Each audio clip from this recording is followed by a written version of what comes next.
Você quer que desligue a música? Fala no YouTube.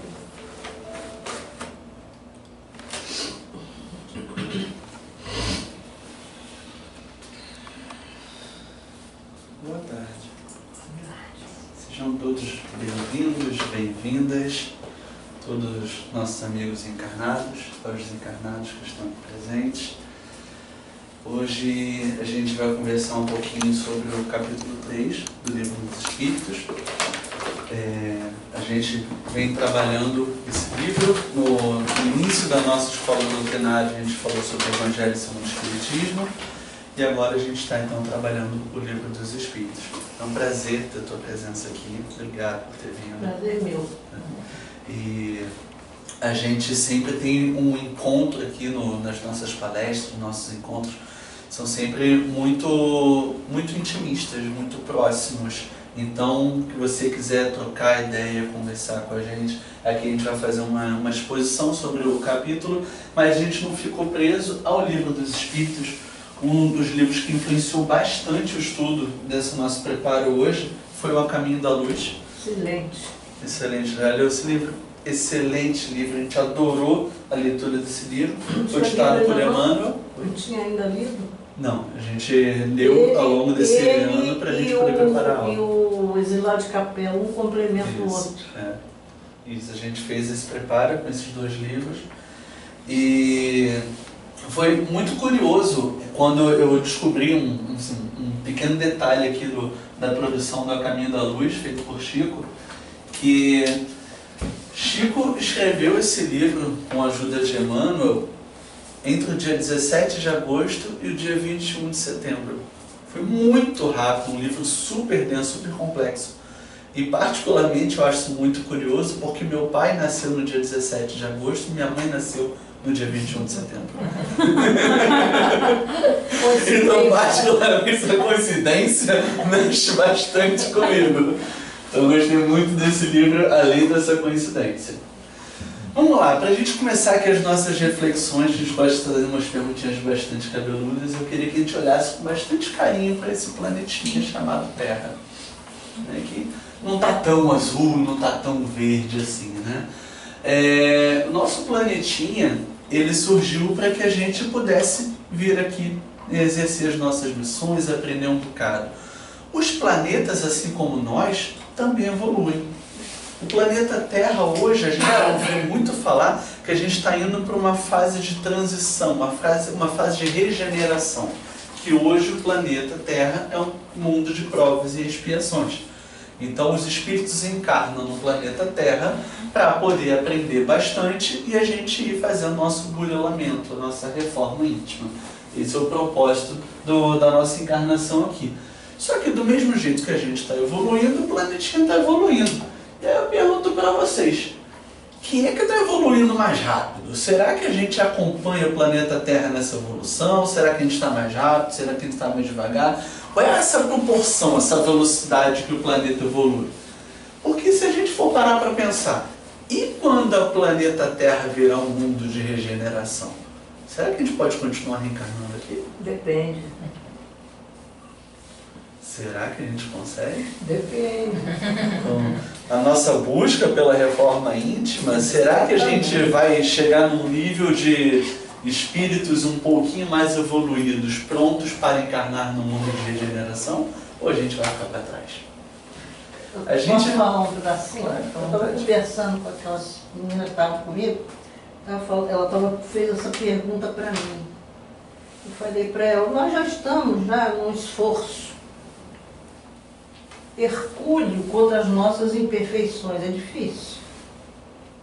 Mas eu acho que visto já esse desejo da nossa mudança, talvez a gente possa ficar.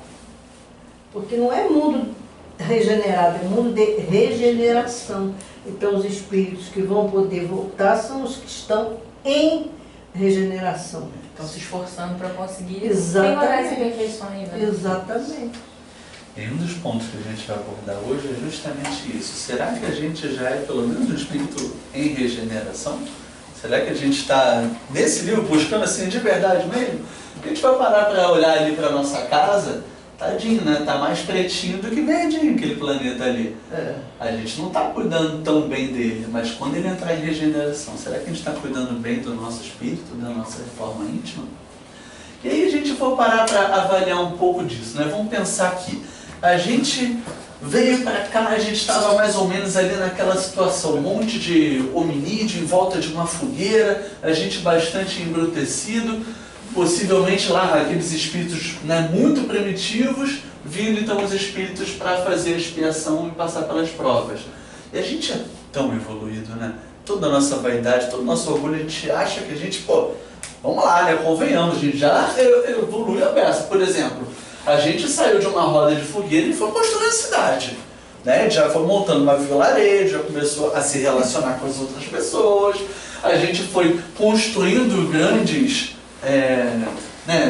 construções. A gente tem ali, por exemplo, o Coliseu, a gente tem a beleza, como é que ele já conseguiu chegar numa concepção, né, de beleza tão apurada, como é que a gente conseguiu construir essas estátuas. E o tempo foi passando, a gente foi construindo grandes cidades. Gente, a gente evoluiu um bocado. A gente era tribal, agora a gente já sabe construir prédio. Caramba, hein? Tamo bem. Tecnologicamente a gente está muito bem. E a gente conseguiu até construir uma aldeia global. Agora existe um negócio chamado internet que a gente fala na velocidade do pensamento. Então a gente já conseguiu conectar o mundo inteiro. Será que a gente vem respeitando o mundo inteiro nessa velocidade tecnológica? Ou a gente evoluiu muito intelectualmente, mas não tão moralmente assim? A questão é essa. Então a gente precisa evoluir as duas asas, a asa intelectual e a asa moral, para que a gente possa evoluir como espírito. Se a gente for parar para pensar, gente, nessa época aqui, a gente botava milhares de pessoas dentro dessa arena, não era para jogar futebol, não. Era para dar para os leões. Milhares de pessoas morriam nessa arena. Quando a gente vai no Maracanã, sim, de vez em quando tem, né, uns ataques ali entre gangues, enfim, mas não é o mesmo nível de violência que era atrás. De fato, a gente está evoluindo. Só que a gente está evoluindo na velocidade do planeta. E o que a Mari vai trazer para a gente aqui é justamente se a gente está evoluindo nessa velocidade, como que o planeta surgiu, como é que ele, né, foi evoluindo até chegar no momento que a gente surge e tudo que a gente tem conhecimento hoje, gente, é uma coisa miudinha. Todas as crenças que a gente tem, todos os reinados que já surgiram nesse planeta, tudo isso é muito pequeno. Se a gente conseguisse fazer aqui proporcionalmente, porque convenhamos, gente, eu não faço ideia o que é 1 milhão, o que é 1 bilhão. Para mim é praticamente tudo igual. Nunca tive isso na minha conta bancária, nunca tive isso de figurinhas, de bolinhas de gude. Eu não sei qual é a diferença de milhão para bilhão. Mas se a gente conseguisse, de forma didática, só para a gente ter uma noção de proporção, tá? Se a gente colocasse o Big Bang aqui, tá? Vamos dizer que nós fôssemos capazes, de forma didática, de entender mais ou menos qual é o ponto zero. Quando que o universo inteiro surgiu e tudo, teve aquela explosão e tudo. E se a gente fosse considerar que isso daqui fosse um ano, um calendário de um ano. Então a gente vai pegar todos esses bilhões de anos da existência do universo e vamos reduzir isso em 365 dias. Vamos só tentar fazer uma comparação. Digamos que aqui fosse 31 de dezembro.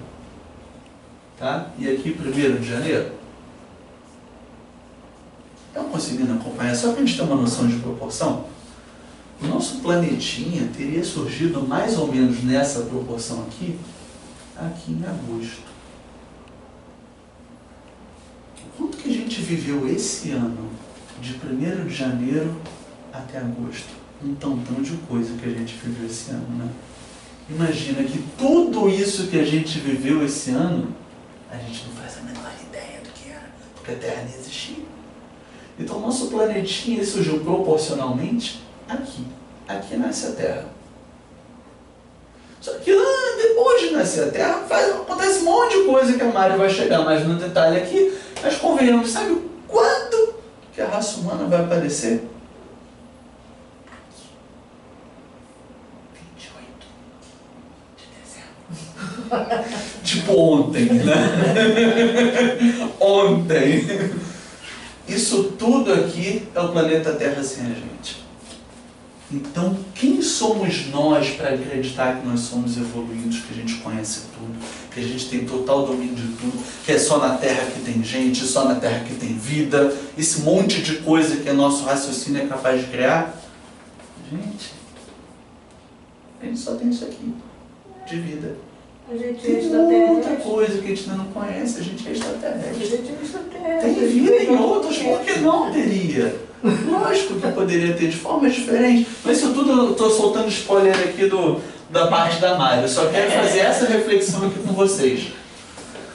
Absolutamente tudo que a gente sabe, que a NASA já mandou, que a gente já investigou, a gente está tudo dentro dessa lupa miudinha aqui. Não é nem a lupa toda, só essa coisinha amarelinha aqui. O mais distante que uma sonda científica já foi, ainda está aqui dentro. Então a gente tem muito que aprender ainda. A gente tem muito a evoluir.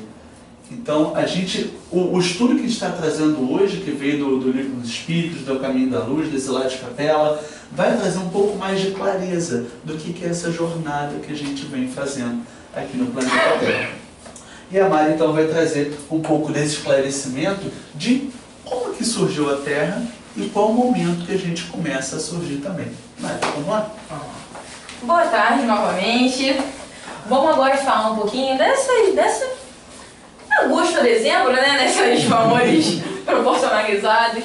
Como é que a gente enxerga o nosso planeta hoje? Essa figura, acho que em alguma aula de geografia das nossas vidas, a gente já viu a Terra como essa simulação, um planeta bonitinho, cheio de água, enfim.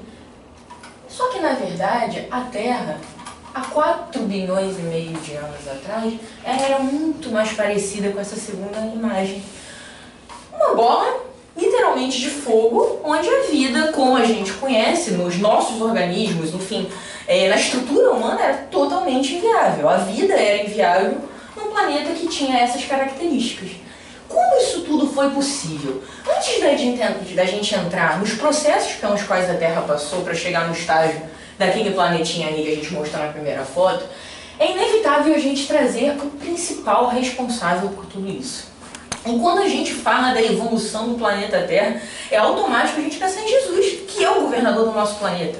Que desde lá dos primórdios, desde o surgimento desse planeta, ainda como uma bola de fogo, ele auxilia todo o processo de evolução e trazendo todos os ensinamentos mesmo antes da sua chegada como um ser encarnado aqui na Terra, que aconteceu há 2018 anos atrás e não há 4 bilhões e meio, né, de anos. E antes da gente só falar também de Jesus, é importante a gente conhecer um pouquinho sobre a Fraternidade Branca. A Fraternidade Branca é um grupo de espíritos muito puros, muito evoluídos, no nível que a gente não é nem capaz de mensurar com a nossa capacidade ainda limitada. E essa Fraternidade Branca, esse grupo de espíritos, dos quais aqui vocês podem ver Jesus no centro, e a gente não pode deixar de citar Saint Germain, que se encontra aqui à direita, que é um dos nossos grandes mentores, né, do grupo, da chama, que trabalha com a energia da chama violeta de transmutação, enfim, que tem uma evolução que a gente realmente não é capaz de mensurar na nossa capacidade tão limitada. Mas enfim, essa Fraternidade Branca, ela sempre auxiliou nos desígnios no que a Terra teria que passar. E essa Fraternidade Branca teve 2 reuniões ao longo da história do nosso planeta. A primeira aconteceu na formação da Terra e a segunda quando Jesus veio aqui como encarnado. Acho que são ocasiões um pouco importantes, né? Um pouco marcantes para a nossa história. Enfim, na primeira ocasião, tentando deliberar sobre como aconteceria a gênese do planeta, quais seriam as leis que iriam reger o nosso universo, que iriam permitir a vida acontecer aqui e esse planeta passar por todos os processos que seriam necessários para que hoje ele se encontre nessa fase de transição para o mundo de regeneração. E segundo a vinda de Jesus, que eu acho que dispensa maiores comentários por tudo que representa, por tudo que significou de aprendizado e daquela mudança da asa que o Rodrigo colocou, talvez tenha sido a grande transição para que a gente começasse aos pouquinhos desenvolver aquela asa moral que a gente tanto precisa desenvolver para conseguir a nossa evolução. Então, essas duas grandes reuniões da Fraternidade Branca aconteceram e a primeira delas deu início a um processo que seria essencial para que a Terra se tornasse um planeta habitável a organismos similares aos nossos. Como o Rodrigo bem colocou, não sejamos tão vaidosos ao ponto de achar que a vida só acontece aqui. A gente vê, a gente vai chegar nesse capítulo falando de todos os mundos que existem. Se existem mundos primitivos, se existem mundos de provas e expiações, mundos de regeneração, existem vidas neles também. Mas o grande ponto é que, para que a gente pudesse habitar esse planeta, esse processo de resfriamento, ele teve que acontecer. E ele durou só 1 bilhão de anos. Então vai trazendo para cá, gente. Vai trazendo para quão pequeno nós somos perante tudo isso. E esse processo de resfriamento, ele deu origem, ele permitiu que surgissem os primeiros gases que seriam essenciais, que as interações químicas permitiriam as primeiras formas de vida que a gente conhece aqui no planeta. Então essa atmosfera primitiva ela é fruto do resfriamento do planeta, composto principalmente de metano, hidrogênio, água e amônia. Então, a gente continuando aqui, eu vou trazer uma pergunta do Livro dos Espíritos agora sobre a formação dos seres vivos. Então, beleza, o planeta se resfriou, a atmosfera primitiva permitiu a formação dos primeiros gases que, interagindo, tornariam a vida, o planeta habitável e a vida possível aqui. E aí o Livro dos Espíritos traz essa pergunta. De onde vieram para a Terra os seres vivos? Alguém poderia ler para mim? A Terra lhes continha os germes que aguardavam um momento favorável para se desenvolverem. Os princípios orgânicos se congregaram desde que cessou a atuação da força que os mantinha afastados e formaram os germes de todos os seres vivos. Esses germes permaneceram em estado latente de inércia, como a crisálida e as sementes das plantas, até o momento propício ao surto de cada espécie. Vamos tentar entender um pouquinho essa resposta. Se lembra que a gente falou sobre a temperatura do planeta? A atuação da força que os mantinha afastados. Era necessário o processo de resfriamento para que essa força se dissipasse e pudesse dar a possibilidade desses princípios orgânicos se congregarem. Se lembra da atmosfera primitiva? Quais esses que se encaixam? Aqui, gente, a gente não tem pretensão de dar uma aula profunda de biologia, mas você vê que tanto que o conhecimento, que a gente fala tanto, né? Que ciência e religião, não, ou ciência, ou é a razão, ou é a fé. Na verdade, não. Quando a gente estuda pela razão e pela fé, ao mesmo tempo, a gente vê que muitas coisas fazem mais sentido ainda. Então, esses princípios orgânicos se congregaram e a Terra já continha os germes. O que eram esses germes? Era o conteúdo celular vivo, o protoplasma, que daria vida, que daria surgimento dos primeiros seres vivos no planeta. E assim como tudo na nossa vida acontece em etapas, o nosso planeta não seria diferente. O primeiro ser vivo não fomos nós. Então, ainda mais humildade, que a gente 28 de dezembro eu tenho minhas dúvidas, tá? Eu não sei se não foi nas últimas horas, lá do dia 31. Enfim. As primeiras células, elas eram muito simplificadas. Alguém em algum momento lá da aula de biologia, a gente já estudou as células procariontes, as células eucariontes. As primeiras eram células que pertenciam a organismos como o da bactéria. Muito simples, sem divisão, sem membrana nuclear, com nível de complexidade. Só pela foto, sem a gente entrar no mérito do que cada coisa dessas faz, dá pra ver que essa célula aqui é infinitamente mais simples que essa daqui. E essa daqui ainda eram as células dos primeiros organismos vegetais e animais que a gente conheceu. Então, a nossa evolução acontece em etapas. E aí eu aproveito para me antecipar um pouquinho, mas eu aproveitar o que a senhora trouxe pra gente. Quando a gente fala numa fase de transição planetária, ninguém espera a perfeição. Se nem o nosso planeta evolui em saltos, ninguém espera que a gente evolua em saltos, mas espera que a gente evolua. O que não dá pra gente ficar parado no mesmo ponto, porque não faria sentido. E aí, falando agora da nossa... tentando trazer um pouquinho toda essa evolução planetária nas grandes eras, né, os períodos que a história divide. Aqui, gente, só para facilitar o entendimento, a gente tem os 5 períodos que são as grandes eras, que é o pré-cambriano, paleozoico, mesozoico, cenozoico, terciário e quaternário. Aqui na foto a gente consegue ver pelas cores, não sei se está claro para vocês, quais foram os principais marcos de cada uma desses períodos. E aqui eu vou só trazer uns pontos principais para a gente entender quão pequeno a gente é. Literalmente essa é a ideia, tá? O pré-cambriano, que foi o primeiro período aqui, desde a formação da Terra, ele durou bilhões de anos. E nesse período, os principais destaques foram o resfriamento da Terra, lá desde a formação, que demorou, e as formas primitivas de vida. Que a gente começa a ver esses organismos, enfim, as primeiras bactérias e tudo. É legal que você falou que a Terra tem 4,5 bilhões de anos. 4 bilhões de anos? Mas na primeira tem todo sentido. A segunda era que a gente traz aqui, que é a Paleozoica, ela tem duração de 370 milhões de anos, e é quando começam a surgir as florestas, as espécies começam a se diversificar. Então, 4 bilhões, a gente não tá parecendo não, tá? Só pra gente ficar bem ligado. Depois a gente fala da Era Mesozoica, que também durou aproximadamente o mesmo período da Era anterior, aqui já no verdinho, onde a gente destaca aqui os dinossauros, né? Que a gente já começa, pelo menos, tem muito estudo sobre dinossauros, uma coisa um pouquinho mais próxima da nossa realidade atual, e aquelas florestas que surgiram na Era anterior começam a dar as primeiras flores, primeiros frutos, enfim, começam a serem também fontes, muitas vezes, de alimento para o que estava vindo. Nada é coincidência, não é verdade? Depois a gente fala do período da Era Cenozoica, no período terciário, que é essa parte rosinha aqui, onde começam a surgir os mamíferos e os primatas. E essa era tem duração de aproximadamente 60 milhões de anos. E finalmente, gente, na Era Cenozoica, período quaternário, que tem só 2 milhões de anos até a atualidade, aí que a gente começa a surgir. Mas então a gente tem 2 milhões de anos? Não, ainda não chegamos na nossa pequenez. Aqui que a gente tem que entender o processo de hominização, da formação do homem como a gente conhece hoje. Tanto o cérebro, em relação ao seu formato e a sua complexidade, quanto a própria estrutura física do homem, foi evoluindo ao longo desses 2 milhões de anos. E o homem como a gente conhece hoje, o Homo sapiens sapiens, surgiu há 40 mil anos. Dos 4 bilhões e meio, a gente surgiu há 40 mil anos.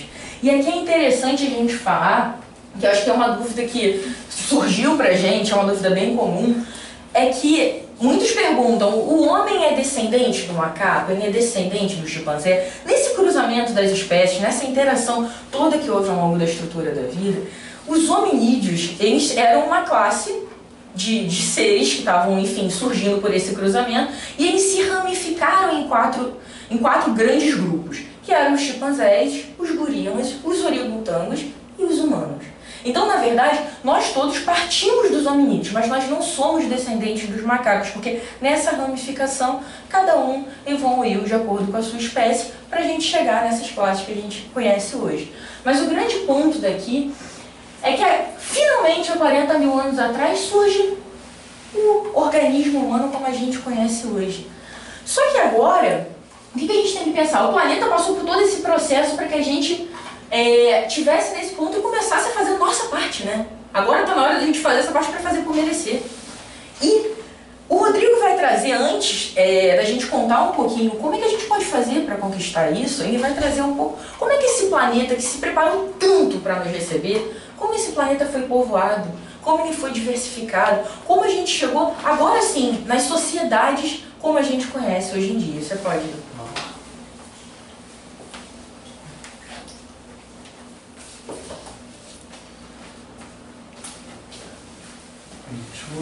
Tem 3 dias que a gente existe. A gente está aqui no dia 31 de dezembro, 11h59 da noite.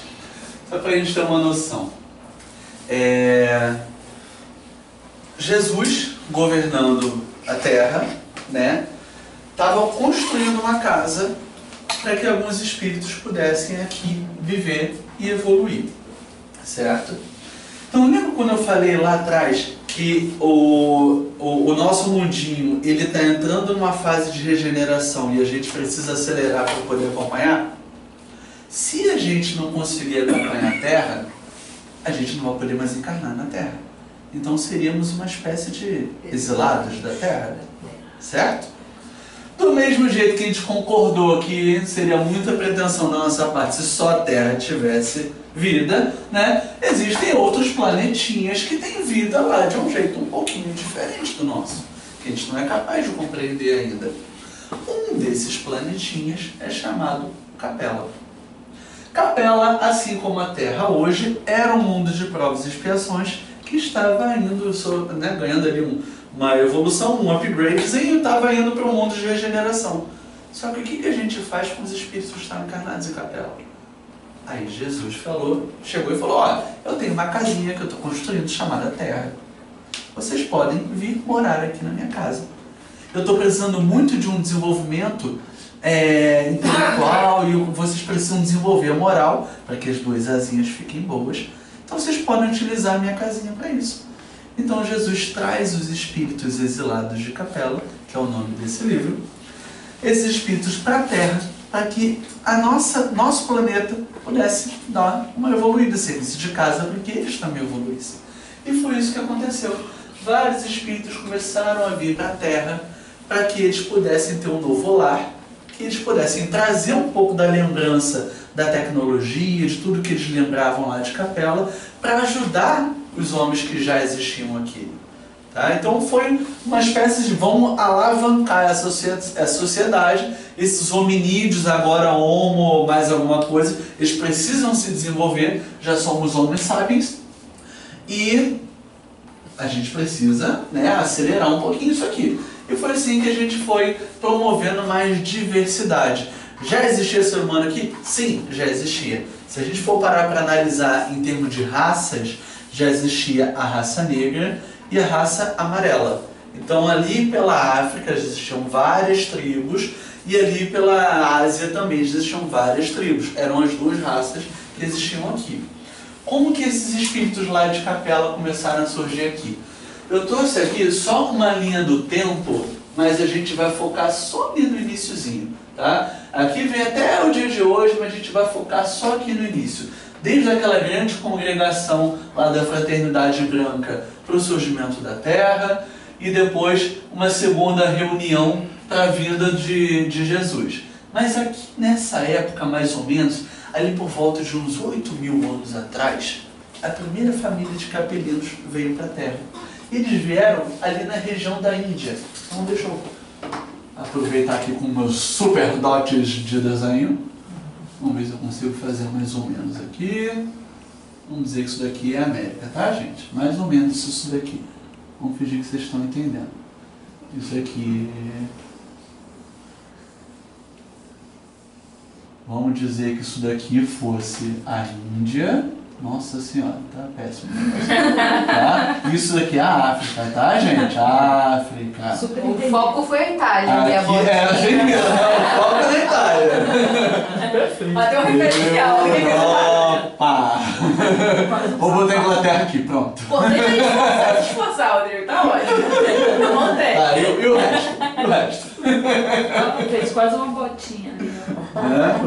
Foquei só na Itália. Porque aquela ligação ali super grande. Ali, ó. A ligação entre o México e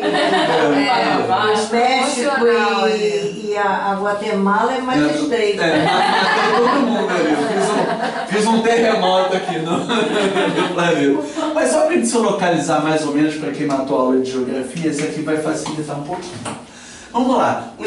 A primeira família de capelinos, ela veio aqui para essa região aqui da Índia.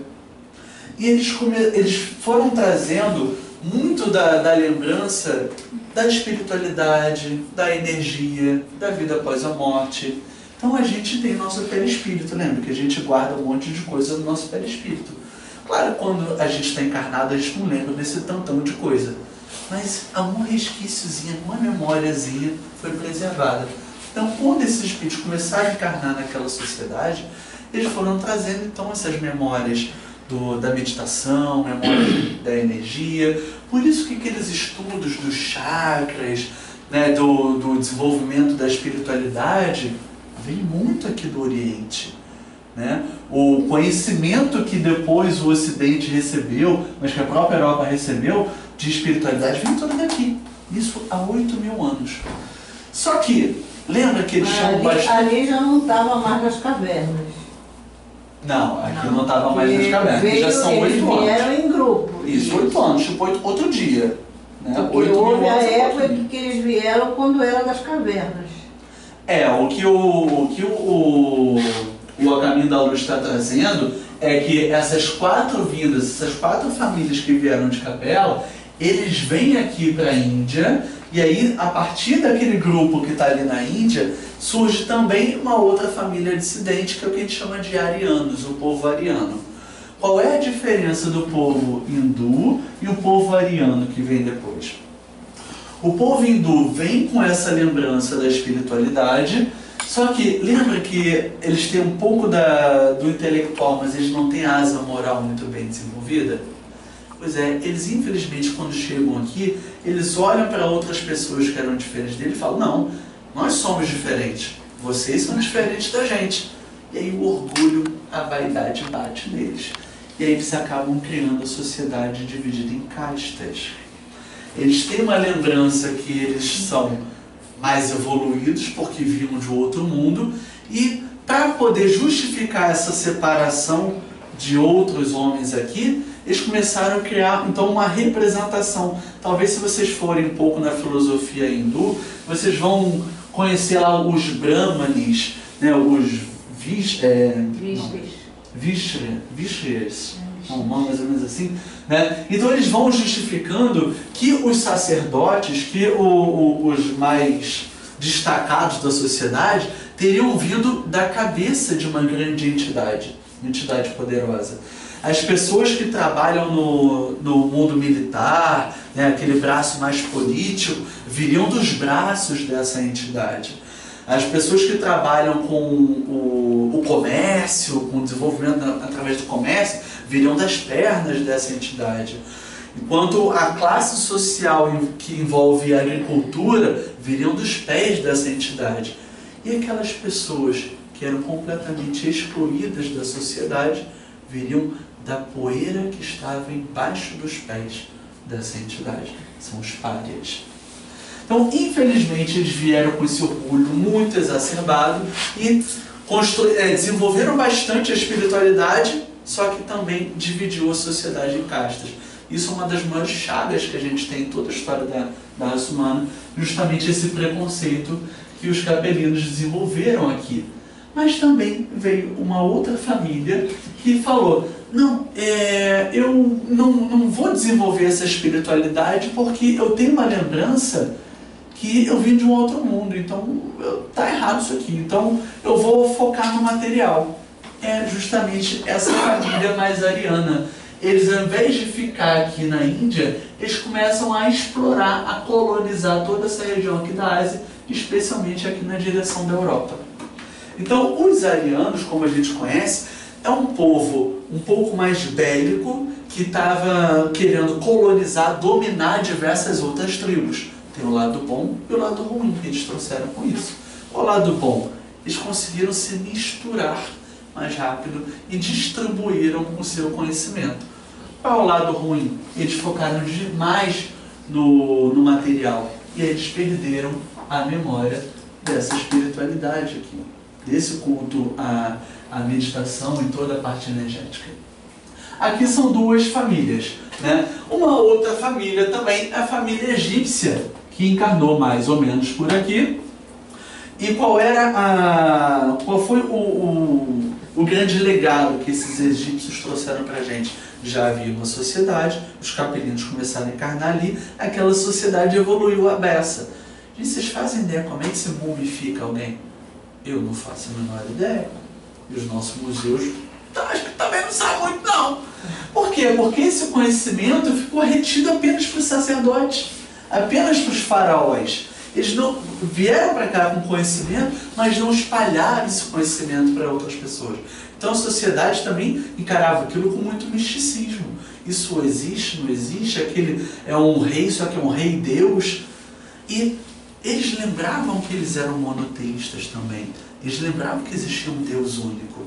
Só que para facilitar a educação de toda a sociedade, eles mostravam fenômenos da natureza como se fossem efeitos de deuses diferentes. Quando a gente lembra da história do Egito, né, parece que eles são politeístas, né? Eles acreditam no Deus Sol, no Deus da morte, no Deus da água, no Deus da agricultura, no Deus de um monte de coisa.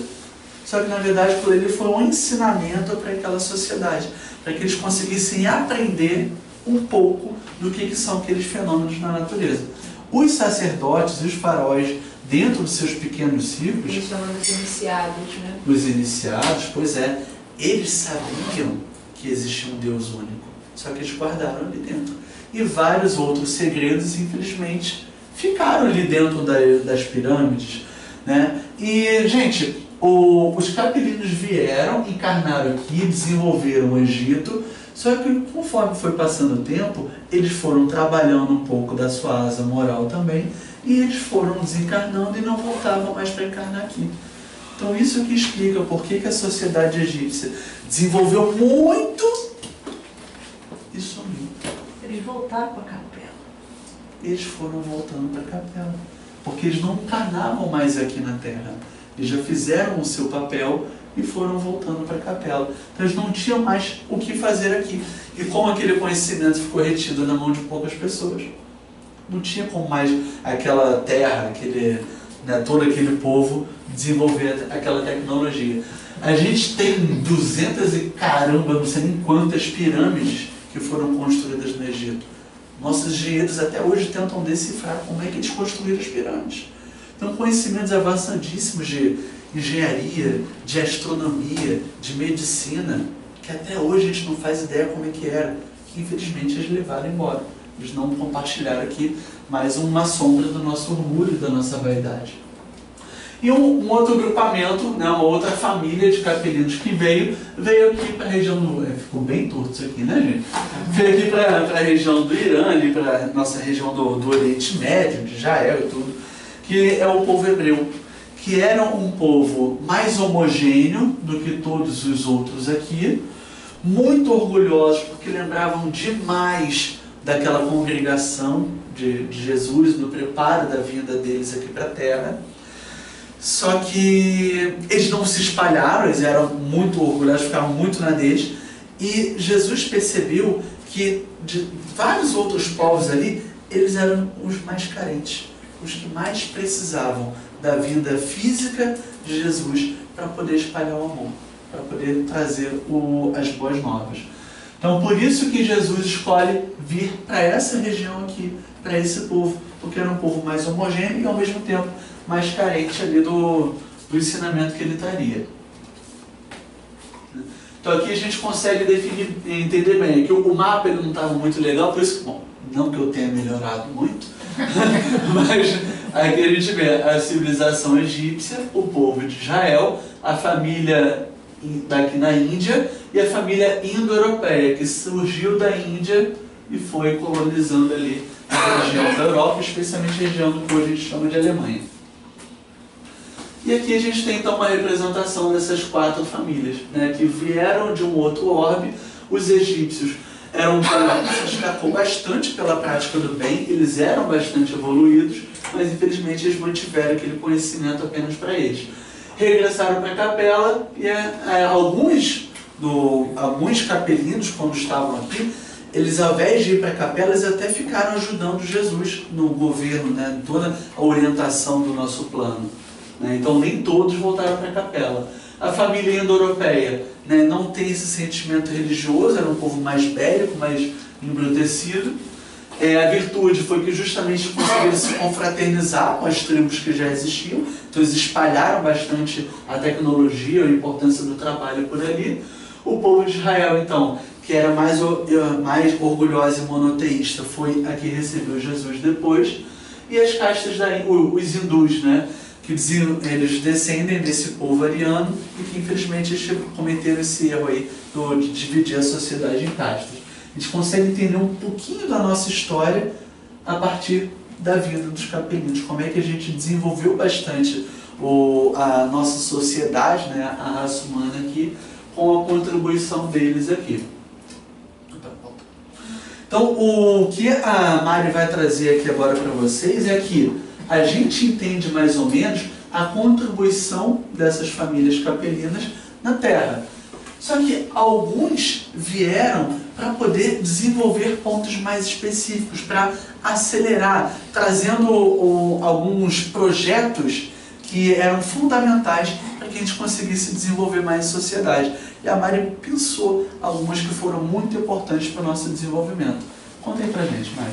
Então, gente, primeira vez que eu vim aqui hoje, eu falei um pouquinho sobre a evolução do planeta, né? Agora a gente vai falar, assim, lembra que logo no início eu falei sobre as duas grandes reuniões da Fraternidade Branca? Conhecendo Jesus, a gente não acha que em 4 bilhões e meio teve 2 reuniõezinhas e pronto, acabou. Ele teve essas 2 grandes reuniões, mas ele olha o tempo inteiro para o nosso planeta. Então, aqui a gente vai trazer, agora tem um mapa, Rodrigo, a foto é um pouquinho mais ruim, porque se dependesse do meu desenho tá uma tragédia, fiquem tranquilos. Mas enfim, aqui tem a foto de um mapa, e qual é a nossa proposta aqui? É mostrar que ao longo de toda essa trajetória da humanidade, antes, durante e depois da vinda de Jesus, enquanto encarnado aqui no nosso planeta, houveram figuras na história que foram importantíssimas para cumprir papéis que seriam fundamentais para que a gente chegasse no estágio de evolução que a gente está hoje. E aqui, o primeiro ponto, antes de entrar nas pessoas que a gente utilizou como exemplo, é que mesmo essas grandes figuras da história, elas tiveram a mesma possibilidade que nós temos, e por isso que a gente precisa olhar esse mapa como uma representação da nossa própria história. Porque todas essas pessoas tiveram em comum um livre-arbítrio. O livre-arbítrio de saber que, dadas as proporções da nossa vida, das nossas missões, dos nossos caminhos a trilhar, a gente tem o poder de escolher certo ou a gente tem o poder de escolher errado. E por isso que se torna tão importante a gente ter a nossa responsabilidade nesse nosso mundo, nessa transição do planeta para a regeneração. Trazer primeiro aqui Confúcio. Acho que todos já ouviram falar em algum momento. Ele veio para o planeta Terra 479 anos antes de Cristo. E ele veio trazer ensinamentos muito fortes e muito profundos sobre a moral. Você lembra que a análise moral que a gente precisava tanto desenvolver? Então, tanto em termos pessoais, quanto das instituições governamentais, de como a sociedade, enfim, se estruturava. E aqui a gente traz uma frase que eu faço questão de ler, que eu acho que ela é muito rica de significado, que é o seguinte: o que o homem superior procura está em si mesmo. O que o homem pequeno procura está nos outros.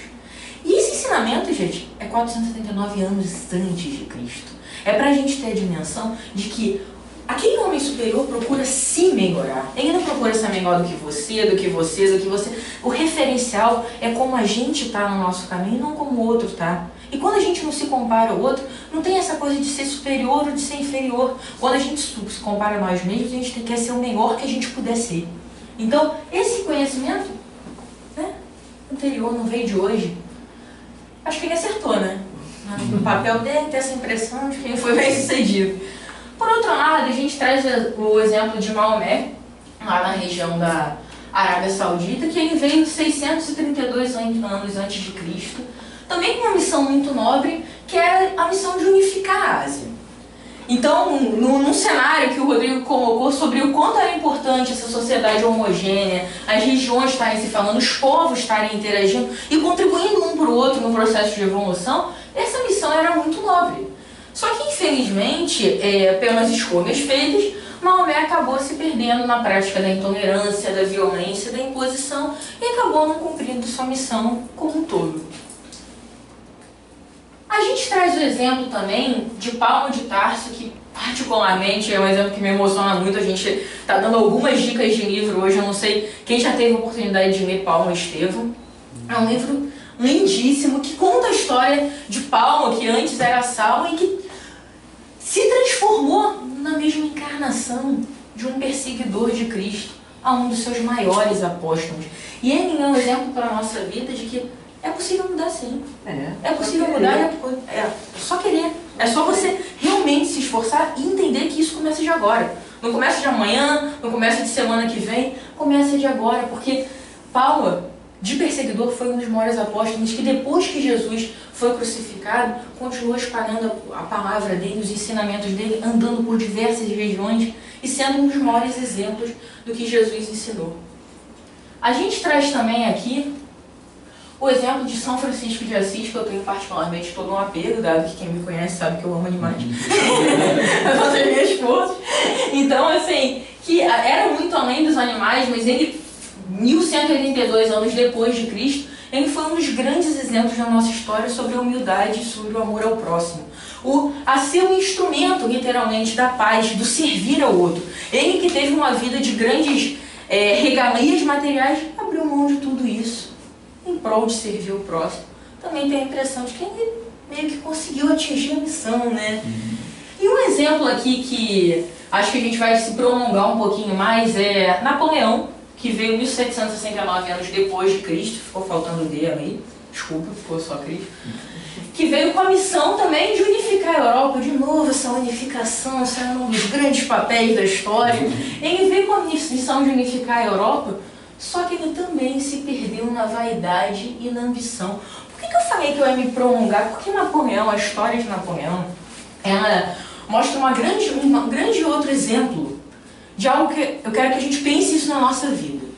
A gente não está com a missão de unificar nenhum continente. Até onde eu sei. Não, eu acho que ainda não e tudo. Mas a gente tem as nossas próprias missões, os nossos pontos a melhorar. E muitas vezes na nossa vida a gente se pergunta o seguinte: por que eu passo sempre pelo mesmo tipo de problema? Eu passo por uma situação, aí aquela situação se resolve, aí passa um tempo, passo pelo mesmo problema. Passa mais um tempo, vem de novo a mesma coisa. Porque a gente precisa trabalhar. Porque a vida... E Jesus, aquele nosso governador, ele é tão sábio que nos dá oportunidades constantes de nos melhorar. E o que isso tem a ver com Napoleão? Sabe quem foi Napoleão ao longo da história? Vocês conhecem Alexandre Magno e Caio Júlio César? Grandes imperadores que, em grandes momentos da história, falando um pouquinho de Alexandre Magno, foi rei lá da época da Grécia, no Reino Grego, na antiga Macedônia, e era um grande conquistador que participou de muitas batalhas. Júlio César de Roma também um grande líder militar, um líder político, que também veio com uma função de governar, de unificar muito grande. E esses dois foram também na história marcados por não terem conseguido cumprir esse objetivo maior. Então, Deus, toda a fraternidade branca, dá uma nova oportunidade para Napoleão, enfim, acertar. E a missão de Napoleão era muito importante. Ele se torna primeiro cônsul da França no ano de 1799 e finalmente a espiritualidade chega em algo que foi há muito tempo planejado, que é essa reunião no mundo espiritual.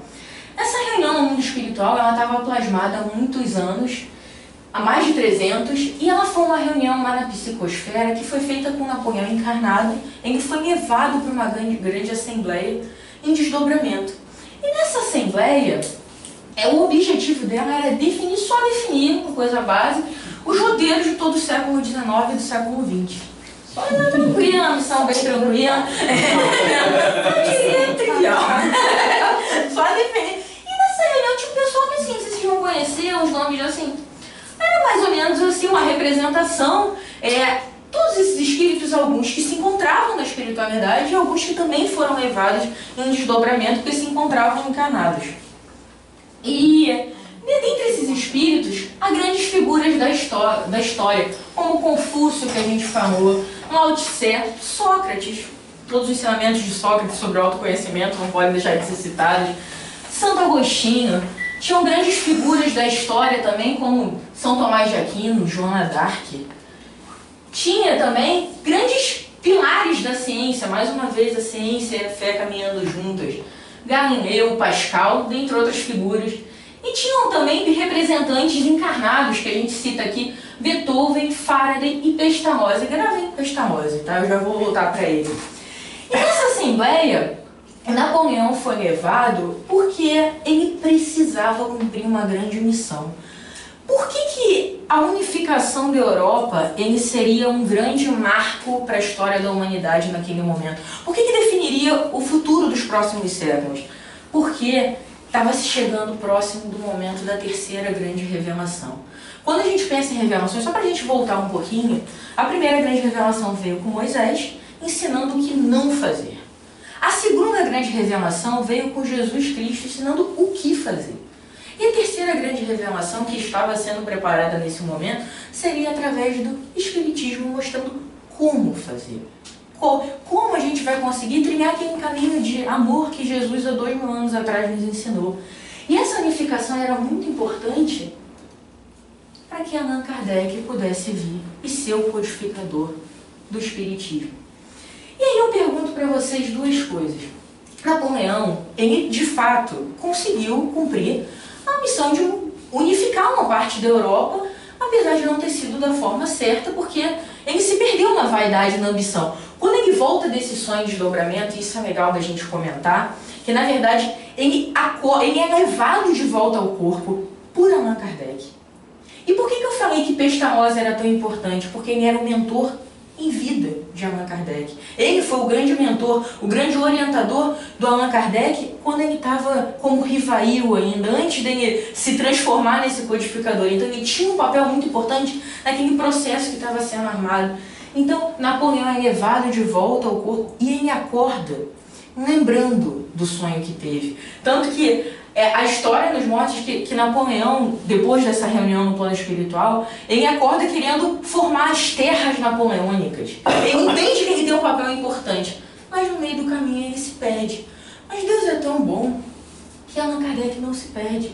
E aí eu trago mais uma vez isso para a nossa responsabilidade, porque a gente não pode ver essas pessoas como figuras distantes da nossa realidade. O que eu quero dizer com isso? O fato de Napoleão não ter cumprido a missão dele, a contento, completa, não impediu que Allan Kardec fizesse todo o trabalho lindo que permite que todos nós estejamos aqui agora. Se não fosse toda a codificação que Allan Kardec fez, nós não teríamos nem acesso a todo esse conhecimento. Então, esse é o grande ponto. O fato do outro errar com você, ou do fato do outro ter as dificuldades que ele também precisa melhorar, isso não impede que você faça a sua parte. E que foi isso que, graças a Deus, Allan Kardec conseguiu fazer e que permitiu que a doutrina espírita tomasse essa proporção que a gente vê hoje. Então, gente, agora começando a trazer para o planeta de regeneração, o que a gente vê aqui, tanto lá nos primeiros capelinos que formaram as primeiras sociedades, quanto na história dessas grandes figuras, é que todos que erraram se perderam nessas mesmas três coisas. Sabe esses sentimentos que até hoje em dia a gente fala tão frequentemente? Do nosso orgulho, do nosso egoísmo, da gente, assim como os exilados de capela, não está conseguindo desenvolver na mesma velocidade a nossa asa moral e a nossa asa intelectual? Será que nós vamos cometer os mesmos erros que a história nos mostra? E talvez sejamos os exilados da Terra? Será que a gente não pode tentar evitar? Será que a gente tem todos esses exemplos? Será que a gente não pode tentar evitar que a gente seja exilado da Terra? E para isso, vamos tentar entender o que a gente precisa fazer para não ser um exilado da Terra. A gente falou em alguns momentos da aula de hoje sobre os variados mundos. A Terra já foi um planeta primitivo, ela se encontra no estado de expiação e provas e ela está sempre com a bênção do alto, né? Migrando para um planeta de regeneração. Mas o planeta de regeneração... Eu vou aqui prestando uma atenção. Jesus veio à Terra. E o importante aqui, gente... mesmo. O importante aqui é a gente entender que a Terra está migrando de expiação e provas para regeneração.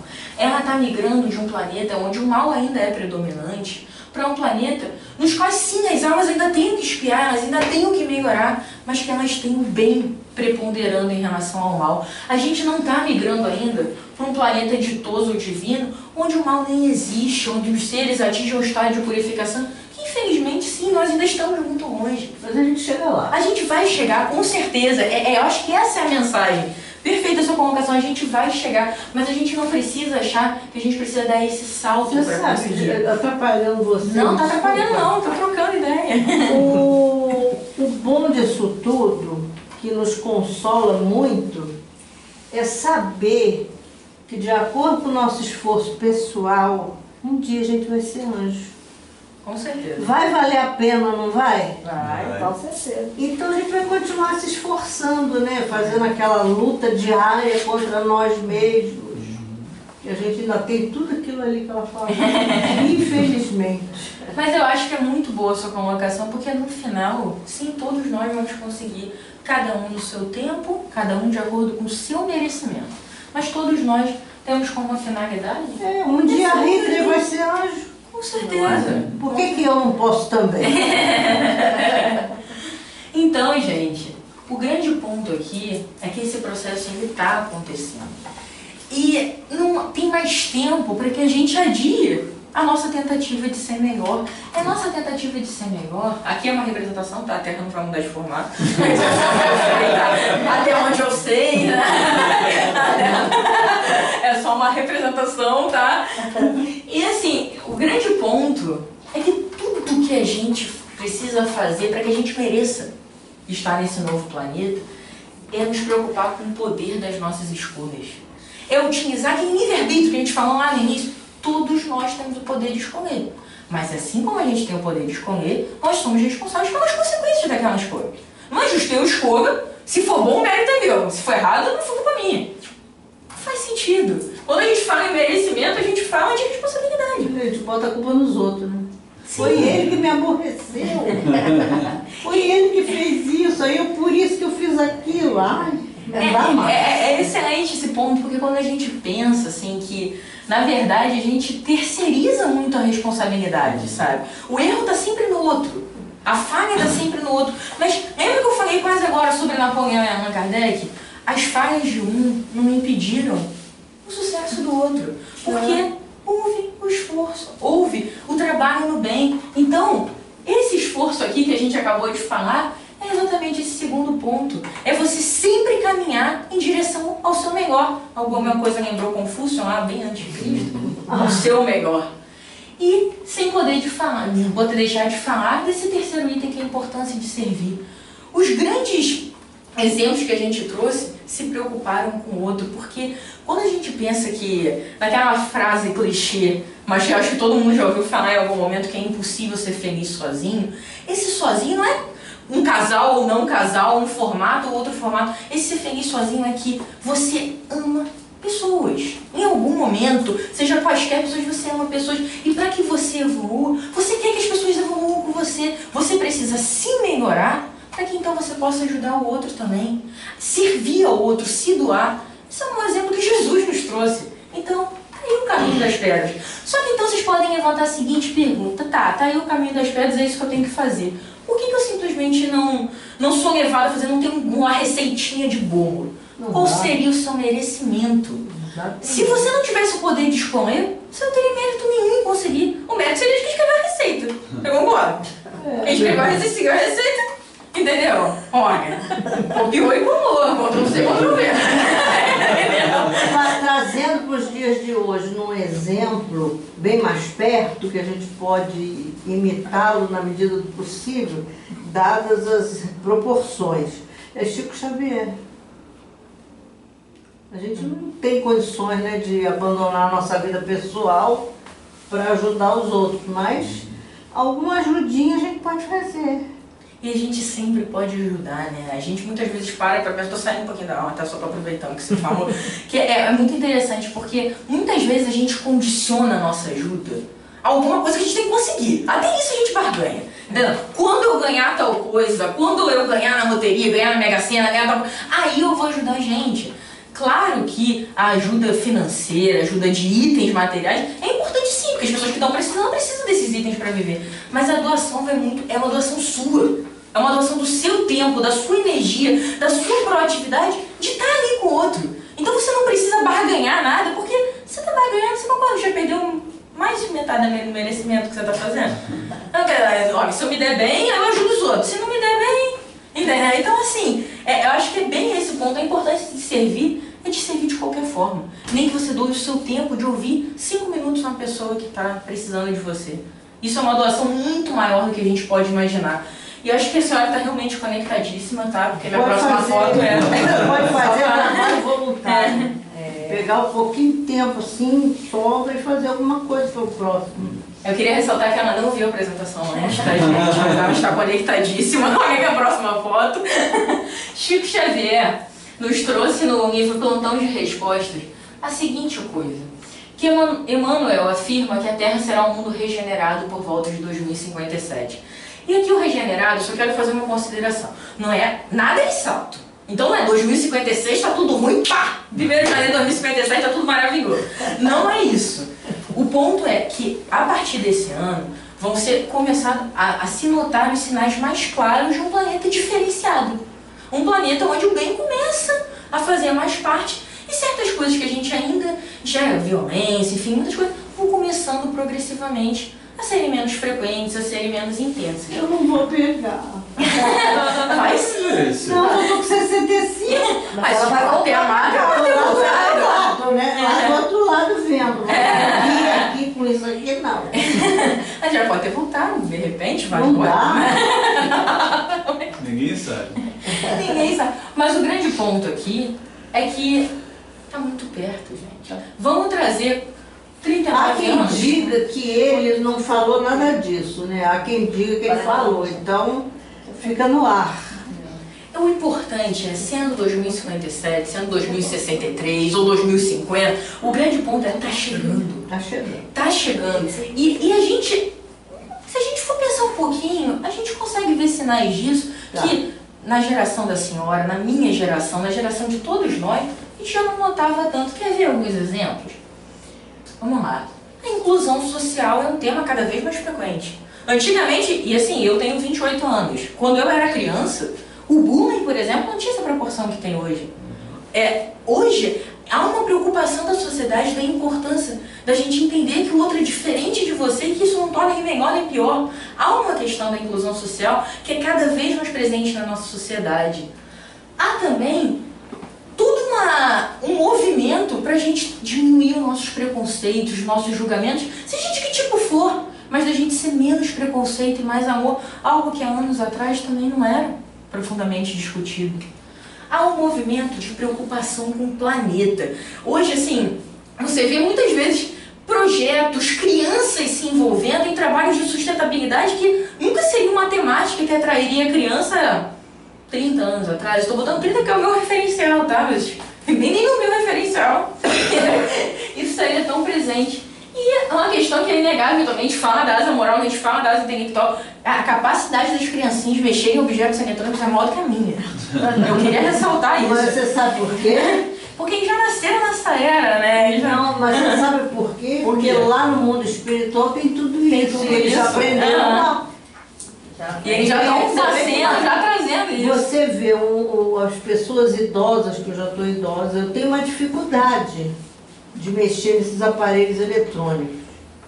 Você dá para uma criança de 5 anos, É impressionante. ele rapidinho resolve tudo, mostra como é que é, te dá um baile, uma aula. Isso é quem Já fala aprende. passo a passo, é um negócio de outro mundo. Já tá Eu mexendo. vejo as minhas priminhas de 4 anos, você dá um negócio desse, um tablet, um iPad pra ela, alguma coisa, elas mexem como se aquilo fosse, entendeu? Totalmente inato, já nasceu com elas. Ela Aprendeu. Então, assim, eu acho que esse é o grande ponto aqui da mensagem. A gente hoje já enxerga, sim, um movimento de coisas diferentes, uma preocupação diferenciada com o outro, com o planeta, com uma intelectualidade, sim, que é inegável, toda essa tecnologia que surge cada vez mais rápido, mais veloz. Então, o ponto de 2057, não nos apeguemos propriamente ao ano, mas que está acontecendo. Então, gente, não tem mais tempo para adiar. Por isso que a nossa mensagem de hoje, eu queria que alguém, por favor, E outra coisa que você não falou, só para Claro, fica à vontade. o mal não está mais sendo escondido. Sim, Está tudo vindo à tona. E a justiça está começando a ser feita. Sim. E daqui para frente vai evoluir mais ainda nesse campo. Isso é muito importante, né? com certeza. Alguém pode ler para mim a mensagem? Trabalho em amor com Jesus. Este é o caminho. Muito provavelmente serão anos dolorosos que enfrentaremos. Mas conforme esclarece o Espírito Emmanuel, Deus não permite a dor sem o remédio para o alívio necessário. Pra gente fechar a aula de hoje, gente, eu acho que eu queria falar alguns pontos dessa mensagem que são muito importantes, eu acho que nessa caminhada, nesse esforço para oferecer o nosso melhor. Trabalho em amor com Jesus sempre foi o caminho. Desde lá de trás, desde quando ele veio, desde os grandes que vieram preparar o caminho para que ele pudesse estar aqui, encarnado, sendo exemplo de tudo que a gente estuda até hoje. Então, trabalho e amor por Jesus sempre foi o caminho. E quando ele fala aqui que muito provavelmente serão anos dolorosos que enfrentaremos, eu vou aproveitar mais uma vez o ponto que a senhora colocou, que eu acho que é bem importante, que é o seguinte: às vezes a gente pensa, poxa, como tanta coisa ruim ainda acontece. Gente, nós ainda estamos num planeta de provas e expiações. A gente vai ver sim muita coisa ruim acontecendo, porque é uma grande mudança, seja do planeta, seja das nossas vidas, da nossa sociedade. Muitas vezes ela é precedida por momentos difíceis. Mas hoje em dia, a violência, as coisas ruins são encaradas de uma forma totalmente diferente de lá no Coliseu de Roma, onde as pessoas iam para uma arena aplaudir. Dá palma para aquilo. Então hoje, a violência, ela é sim em menor proporção do que naquela época. E mesmo assim ela já nos choca. Então isso é um indício que aquilo não está nos incomodando e só nos incomoda porque nós estamos evoluindo. Na Idade Média, éramos nós que estávamos lá Sim, fazendo aquelas aplaudindo. barbaridades. Sim, aplaudindo e talvez seja aqueles que até estavam levando, né? Para os leões. O bem não aparece muito porque a mídia não vende o bem. Mas ele está sendo maior do que o mal. Sim, e cada vez mais, além do bem estar sendo maior, de ter essa preocupação toda que a gente falou agora há pouco, o mal nos choca. Nós queremos combater aquilo, nós queremos ser o nosso melhor. Então, assim, é inevitável que certas coisas ruins ainda aconteçam, são inerentes ainda ao nosso estágio de evolução. Mas Deus não permite a dor sem o remédio necessário. E o remédio necessário, mais uma vez, veio tanto com Maomé, com Jesus, com todos esses exemplos, quanto com todos os ensinamentos que a doutrina espírita nos traz, que nada mais são do que o como fazer, o como pôr em prática o caminho que Jesus nos ensinou através do trabalho e do amor. Então nós temos o passo a passo de como fazer. Só que aí cabe a gente tentar utilizar esse passo a passo da forma correta e aplicar eles naquelas nossas escolhas, naquele nosso esforço contínuo, para oferecer o melhor de nós mesmos a cada dia. É isso, gente. Obrigada pela presença de todos.